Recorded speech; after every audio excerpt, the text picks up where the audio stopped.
Il n'y a aucune noblesse à être pauvre.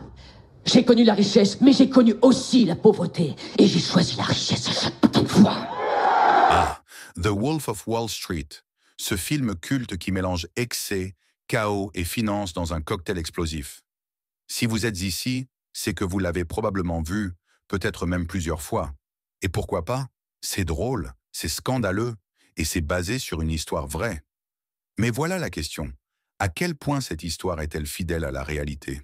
Et surtout, comment Jordan Belfort a-t-il réussi à manipuler le système pour gagner des millions chaque semaine? Aujourd'hui, on ne va pas juste parler du film. On va creuser profondément dans les coulisses de Stratton Oakmont, comprendre les rouages du fameux pump and dump et explorer les leçons que cette histoire peut nous apprendre. Même aujourd'hui. Alors installez-vous confortablement, parce qu'on part pour un voyage fascinant dans les bas-fonds de Wall Street. Une petite mise en contexte, la finance avant l'ère numérique. Pour comprendre comment Jordan Belfort a pu exploiter le système, il faut d'abord remonter dans le temps. Imaginez, on est dans les années 80, pas d'Internet, pas de smartphone, pas de plateformes comme Robinhood ou Binance où vous pouvez acheter des actions ou des cryptos en quelques clics. À cette époque, tout passait par des courtiers en bourse. Ces courtiers étaient bien plus que de simples intermédiaires. Ils étaient les gardiens de l'information. Vous vouliez savoir combien valait une action? Vous deviez les appeler. Vous vouliez acheter ou vendre? Encore eux. Et bien sûr, ce service avait un coût. Des commissions élevées sur chaque transaction, parfois jusqu'à 2% de la valeur totale. Aujourd'hui, cela semble absurde avec nos plateformes sans frais, mais à l'époque, c'était la norme. Mais voilà où ça devient intéressant. Ce système créait une dépendance totale entre les investisseurs et leurs courtiers. Et cette dépendance, Jordan Belfort allait l'exploiter à son avantage. Les débuts de Jordan Belfort.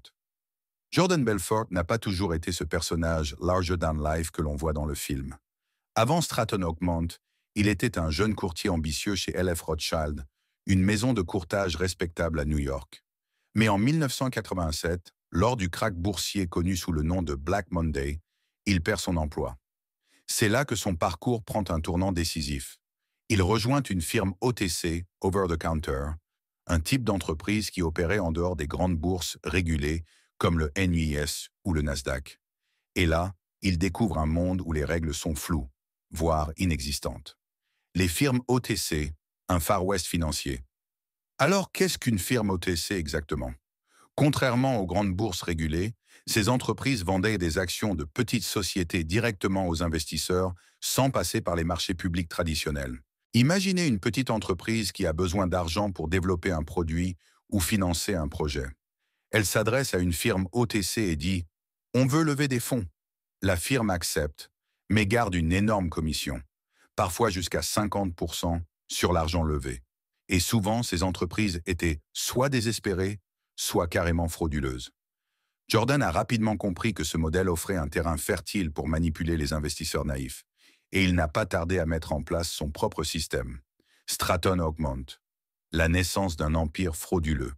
En 1989, Jordan fonde Stratton Oakmont avec ses partenaires, Brian Blake et Danny Poroch, le fameux Donny Azoff dans le film. Leur objectif?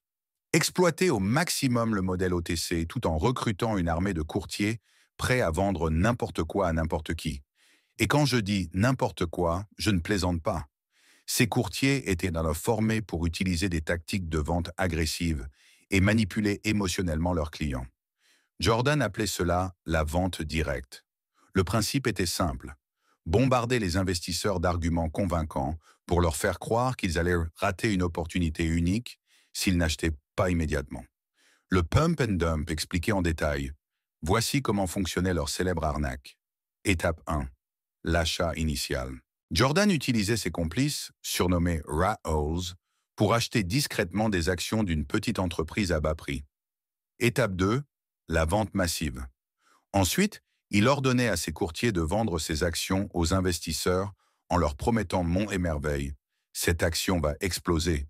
Si vous n'achetez pas maintenant, vous allez rater une fortune. Étape 3. L'augmentation artificielle du prix. Cette frénésie d'achat faisait grimper le prix des actions, attirant encore plus d'investisseurs. Étape 4. La revente discrète. Une fois que le prix atteignait son apogée, Jordan et ses complices vendaient leurs actions en secret, réalisant d'énormes profits. Étape finale, l'effondrement. Quand tout le monde essayait de vendre en même temps, le prix s'effondrait. Les investisseurs ordinaires perdaient tout, tandis que Jordan encaissait ses gains. Brillant, peut-être, mais aussi totalement illégal. Conclusion. Derrière le glamour et l'excès du Wolf of Wall Street, il y a une réalité brutale, celle d'un système conçu pour exploiter les plus vulnérables. Mais souvenez-vous, si quelque chose semble trop beau pour être vrai, c'est probablement le cas. Et si vous voulez vraiment comprendre comment cacher vos millions mal acquis, juste au cas où, ben cherchez encore parce que je n'ai pas de solution. Merci encore à tous mes abonnés et soutiens sur la chaîne. Si vous voulez m'aider à continuer cette aventure éducative et fun, vous savez où cliquer. Et surtout, restez curieux. À bientôt pour une nouvelle plongée dans l'univers fascinant de l'argent.